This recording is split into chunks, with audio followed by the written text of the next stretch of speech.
नमस्कार। 0.5 मैं हूँ खुशी। आज हम बात करेंगे हिंदी सिनेमा के उस सितारे की जिसने चकाचौंध की दुनिया में रहकर भी अपनी सरगी नहीं छोड़ी। एक ऐसा इंसान जिसकी आवाज में बिजली की तड़प है और आंखों में गहरा सन्नाटा। हम बात कर रहे हैं नाना पाटेकर की। ये कहानी सिर्फ एक एक्टर की नहीं है, ये दास्तान है एक ऐसे जुनून की जिसने हर मुश्किल को अपने हुनर से मात दी। Segment 2, real name and roots. बहुत कम लोग जानते हैं कि दुनिया जिसे नाना के नाम से जानती है, उनका असली नाम विश्वनाथ पाटेकर है। उनका जन्म एक बेहद साधारण परिवार में हुआ। महाराष्ट्र के एक छोटे से गांव की मिट्टी में पाले बढ़े नाना बचपन से ही थोड़े अलग थे। जिंदगी की सच्चाइयां उन्होंने बहुत करीब से देखी थे और शायद इसीलिए उनके हर किरदार में वो असलियत झलकती है। Segment 3, childhood struggles. नाना का बचपन कोई गुलाब की सेज नहीं था। अक्सर लोगों को लगता है कि बड़े स्टार्स की जिंदगी शुरू से ही चमकदार होती है, लेकिन नाना ने बचपन में गरीबी और अभाव को देखा। कई बार दिन में सिर्फ एक वक्त का खाना नसीब होता था, लेकिन उन्होंने कभी शिकायत नहीं की। उन्होंने सीखा कि मेहनत ही एकमात्र रास्ता है अपनी किस्मत बदलने का। सेगमेंट 4, फादर का इन्फ्लुएंस। नाना के व्यक्तित्व पर उनके पिता का गहरा प्रभाव रहा। उनके पिता एक छोटे से व्यापारी थे, लेकिन उनके उसूल बहुत बड़े थे। उनसे ही नाना ने ईमानदारी और निडरता सीखी। पिता का संघर्ष देखकर ही उनके अंदर कुछ बड़ा करने की आग पैदा हुई। वही कड़कपन और वही सच्चाई आज भी हमें नाना की शख्सियत में साफ नजर आती है। सेगमेंट 5, फाइनेंशियल प्रॉब्लम्स, मुंबई की रहें। जिंदगी की तलाश उन्हें मुंबई ले आई, लेकिन ये शहर जितना सुंदर दिखता है, उतना ही निष्ठुर भी हो सकता है। नाना ने पैसे कमाने के लिए क्या नहीं किया। उन्होंने पोस्टर्स पेंट किए, छोटे मोटे काम किए ताकि पेट भर सके। लेकिन इन सब के बीच उनका एक्टिंग के प्रति प्रेम कभी कम नहीं हुआ।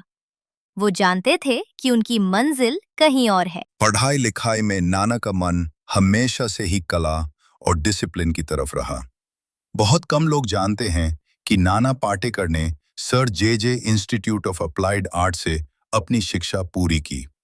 सेकंड, उनके अंदर का जज्बा सिर्फ एक्टिंग तक महदूद नहीं था।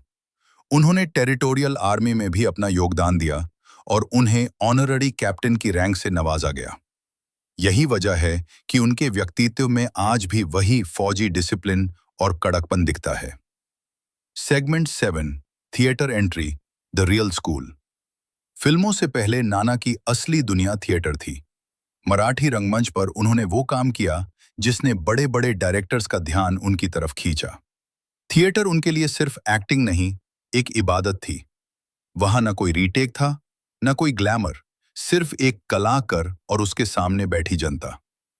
इसी स्टेज ने उन्हें सिखाया कि कैसे बिना शब्दों के भी खामोशी से बात की जाती है। सेगमेंट 8, मुंबई स्ट्रगल डेज, रातों की नींद। मुंबई में गुजारी गई वो रातें नाना आज भी नहीं भूले हैं। कई बार फुटपाथ्स पर सोए, कई बार खाली पेट दिन गुजारे। लेकिन उनका ईगो या उनका आत्मा सम्मान इतना बड़ा था कि उन्होंने कभी किसी के सामने हाथ नहीं फैलाया। वो कहते हैं ना, संघर्ष जितना कठिन होता है, जीत उतनी ही शानदार होती है। नाना बस सही मौके का इंतजार कर रहे थे। Segment 9, first small film roles. साल 1978 में फिल्म गमन से उन्होंने बॉलीवुड में कदम रखा। शुरुआत में उन्हें बहुत छोटे और आम किरदार मिले। लोग उन्हें देखकर कहते थे कि ये एक्टर हीरो जैसा नहीं दिखता। लेकिन नाना को पता था कि हीरो सिर्फ खूबसूरती से नहीं, हुनर से बनता है। उन्होंने हर छोटे रोल में अपनी पूरी जान फूंक दी और धीरे धीरे उनकी चर्चा होने लगी। सेगमेंट 10, ब्रेक थ्रू फिल्म परिंदा। और फिर आया साल 1989, फिल्म थी परिंदा। विधु विनोद चोपड़ा की इस फिल्म में नाना ने अन्ना का किरदार निभाया, एक ऐसा अंडरवर्ल्ड डॉन जो आग से डरता था। जब नाना ने स्क्रीन पर चिल्लाकर कहा, अन्ना है रे तू, तब पूरी इंडस्ट्री समझ गई कि बॉलीवुड को एक ऐसा एक्टर मिल गया है जिसे इग्नोर करना नामुमकिन है। इस फिल्म ने उन्हें पहला नेशनल अवार्ड दिलवाया। साल 1988 में फिल्म गमन से उन्होंने बॉलीवुड में कदम रखा। सेक्स 0.8। शुरुआत में उन्हें बहुत छोटे और आम किरदार मिले। 0.5।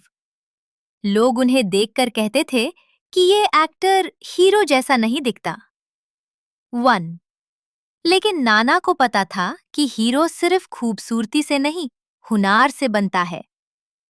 उन्होंने हर छोटे रोल में अपनी पूरी जान फूंक दी और धीरे धीरे उनकी चर्चा होने लगी। सेगमेंट 10, ब्रेक थ्रू फिल्म परिंदा। और फिर आया साल 1989। फिल्म थी परिंदा 1.0। विधु विनोद चोपड़ा की इस फिल्म में नाना ने अन्ना का किरदार निभाया, एक ऐसा अंडरवर्ल्ड डॉन जो आग से डरता था। जब नाना ने स्क्रीन पर चिल्लाकर कहा, अन्ना है रे तू, तब पूरी इंडस्ट्री समझ गई कि बॉलीवुड को एक ऐसा एक्टर मिल गया है जिसे इग्नोर करना नामुमकिन है। इस फिल्म ने उन्हें पहला नेशनल अवार्ड दिलवाया। खुशी। दोस्तों, नाना पाटेकर सिर्फ एक नाम नहीं, एक्टिंग की एक चलती फड़ती पाठशाला है।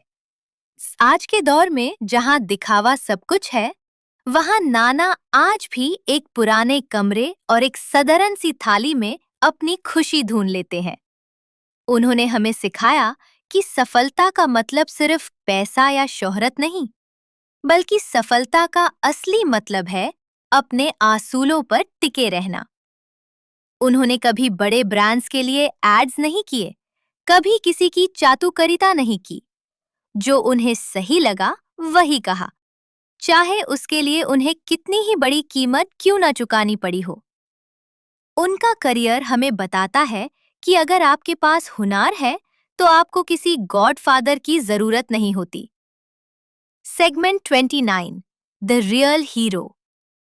लेकिन क्या नाना सिर्फ एक एक्टर है? नहीं। जब महाराष्ट्र के किसान सूखे से मर रहे थे, तब एसी कमरों में बैठे लोग सिर्फ अफसोस जाता रहे थे। लेकिन नाना ने अपने घर की दहलीज लांघी और जमीन पर उतर आए। एक नाम फाउंडेशन के जरिए उन्होंने हजारों परिवारों को नई जिंदगी दी। जरूर वो कहते हैं, मैं मारने से पहले ये देखना चाहता हूं कि कोई किसान आत्महत्या न करे। यही वो जज्बा है जो उन्हें एक स्टार से ऊपर उठाकर एक मसीहा बना देता है। उनकी आंखों में आज भी वही दर्द है जो उन्होंने बचपन में देखा था, और वही दर्द उन्हें दूसरों की मदद करने के लिए प्रेरित करता है। Segment 30, conclusion. तो ये थी दास्तान विश्वनाथ पाटेकर से नाना पाटेकर बनने तक की। एक ऐसा सफर जो कभी खत्म नहीं होता। नाना अक्सर एक बात कहते हैं, मेरा क्या है, मैं तो कल चला जाऊंगा, लेकिन किरदार हमेशा जिंदा रहेंगे। आज की चकाचौंध भरी दुनिया में नाना पाटेकर एक ऐसी मिसाल है जो हमें जमीन से जुड़े रहने की सीख देते हैं। उन्होंने हंसाया, रुलाया, डराया और सबसे जरूरी, हमें सोचने पर मजबूर किया। शुक्रिया नाना, सिनेमा को